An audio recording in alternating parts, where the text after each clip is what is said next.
Hi everyone, welcome to another episode of Geeks Are Sexy TV show, where we are actually going to be having Lisa Chastain take over for the entire hour and tell you all about how money is sexy. So sexy. That's so sexy. So right. Sexy. How you doing? So great.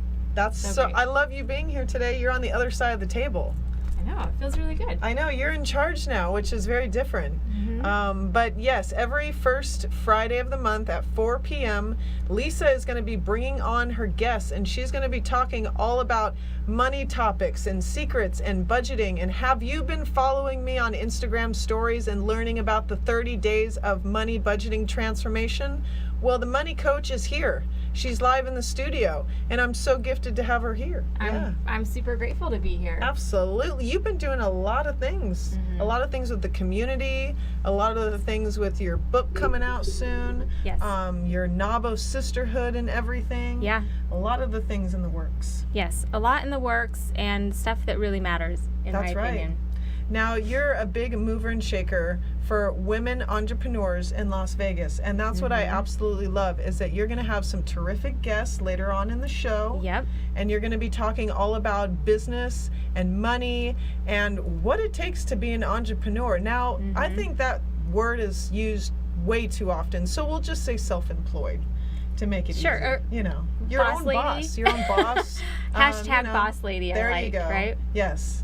From Danny Vegas. But tell everybody a little bit about yourself before we get into what your Money is Sexy series is going to be all about. Cool. Well, I own and operate my own company called Millennial Consulting, and it's really geared toward working with millennial women, coaching and mentoring them to have the relationship with money and have the lives that they really ultimately want. And so I teach them how to control their money, live purposefully, and love their lives.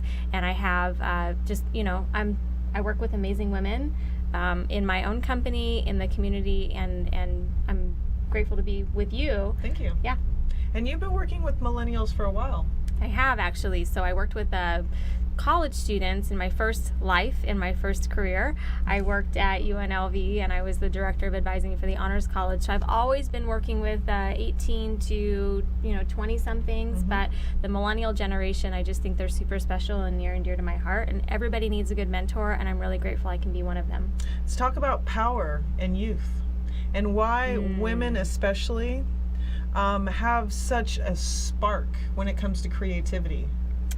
Well, women just they think differently, and I think that they live differently. They live more heart-centered than logic-oriented. Men tend to live more in their heads, more logically, and from that comes a lot of creativity in relationship, but creativity in arts and a lot of ideas. And so I love where women are headed with the ability to have the independence that they really want to create whatever it is that they say they want in their lives. Absolutely. And now with social media and the power of being online, those powers have optimal possibilities. Absolutely. Endless. And what I really, really love is that you work with a lot of women. You not only mentor a lot of women, but you kind of go hand in hand with other women mentors as well. I do. So one of the organizations that I'm a big part of, I sit on the board for, is NABO, which is the National Association of Women Business Owners. And it's women who've been in business from 6 months to 50 years. And so there's a breadth of experience and wisdom and energy, and I love working with and propelling women forward in life. And I love what you said about women thinking outside of the box. Absolutely. Because nowadays so many things with women in business are grown organically.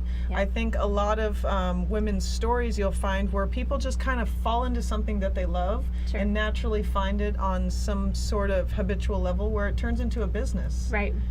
And I think for a lot of us, that is what it's all about, is finding what we love and creating that organically and finding the means to what makes us happy. Do you know what I love about it? What's that? Most women, actually all the women that I bring into my world somehow, are all wanting to do it to give back. I love and that. Wanting to be a part of something bigger, right? And that we want to make the world a better place in our own ways. Hashtag Vegas Strong. That's right. Do we want to talk about that a little bit?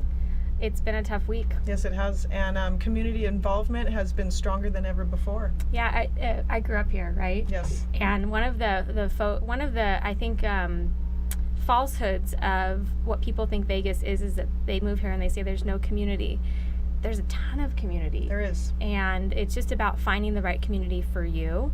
But this week really showed how deep the lines go. I put a post on my Facebook page about when did you first come to Las Vegas? And I've had hundreds of people. Over like 300 comments. Hundreds of people. That was amazing. And just the immense amount of support that's pouring in on all sorts of levels. Yes. That people want to give and they want to help. And just, just the event that has occurred is just tragic as it is, but we will get through this. And gosh, do we have a really, really tough and powerful community when it comes to our police officers, our EMTs, our paramedics, our doctors, our nurses, everybody from mental health professionals and so forth. I just think this town has got a lot of love to the community. I agree, and it's so diverse. It is. So diverse. Everybody's been to Vegas. Yes. If you don't live here, you've been here. Mm-hmm. And we're seeing that people are showing up for each other in so many different, diverse ways. It's really cool. Yeah, it is very cool. So tell us about your guest that you're bringing on today. All right. Yay! Yeah. I've got some amazing guests who are all on the forefront of their careers in Las Vegas. How exciting is that? It gives me chills to think about. I know, right? What they're up to. Ooh. And how they're all like really just pushing the envelope in their own careers. So I've got 3 guests: Emily Galika, who's the owner of Empowered Wellness; Kat Sikor, who's a professional athlete and just won Las Vegas's first Super League. She's going to tell you all about what Super League is. It's up and coming. It's awesome. And Sarah Shonian, who is a mental health professional, MFT, and just about to get her doctorate, just opened up the Luna Context, and she'll tell you all about what that is and how she's really, really made an impact already this week in Las Vegas, and I can't wait to see what else she does. Lots of movers and shakers today on the show. It's going to be exciting. So for any of you women empowered people out there, you better stick to watching this episode because it's going to be hot, and it's because money is sexy. That's why. Right. That's right. Oh, shh. Money. We got to talk about money a little bit, Okay. So, we love money. Who doesn't love money? But when it comes to spending, there can be a limit that you want to kind of put yourself to, and the money coach here is kind of putting people on track, and that's what you help people kind of be more mindful about. I do. Money is, the way I explain it to my clients, is that money is really the car that you're driving, exactly the car that you're driving of life. And so we are our money to the extent that how we spend it, how we save it, how we use it, how we earn it is a reflection of who we are in some ways. And so people get off course with their lives because they're not connected to their purpose, and they're not spending and they're not being with their money purposefully and intentionally to drive their life forward. And so I really work with people getting clear about what they really want in their lives and then making decisions. Teaching how to manage money is so important because people will say this all the time, like, we need it in schools. We need people to do it in schools. Right. Who teaches you how to handle money? There's a lot of theories out there, but if you're doing it on your own and no one's really taught you, money's it's complex, and because we're emotionally connected to it, there are a lot of things that I can help people get on the straight and narrow with and make what what they feel like are right decisions for them, and I love it. I absolutely agree with that. How long do you think it usually takes for you to kind of oversee someone and see changes come through? With some of the work that I do, it happens pretty quickly. Does it? As soon as their mindset shifts, they have a big awakening about what's working and what's not working. But just like anything, it's about setting new habits. Right. So we'll put some new strategy in place, and then about a month or 2 into it, they've got some new things happening.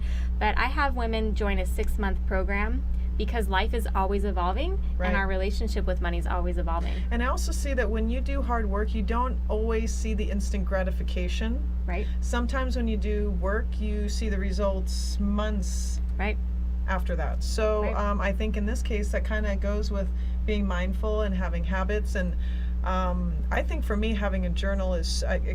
having a coach is important, and having a mentor, but having a journal Sure. where I write about, if I wanted to buy something really expensive, what are my feelings towards that? Just kind of like that. So these are the tips, Money is Sexy, that she's gonna share with you every month. Yeah, being present with the That's choices right. that you're making, right? That's right. So we're gonna take a quick commercial break. We'll be right back. She's gonna have our first guest. This is Money and Sexy on Geeks Are Sexy Show. You're watching WCOBM.TV.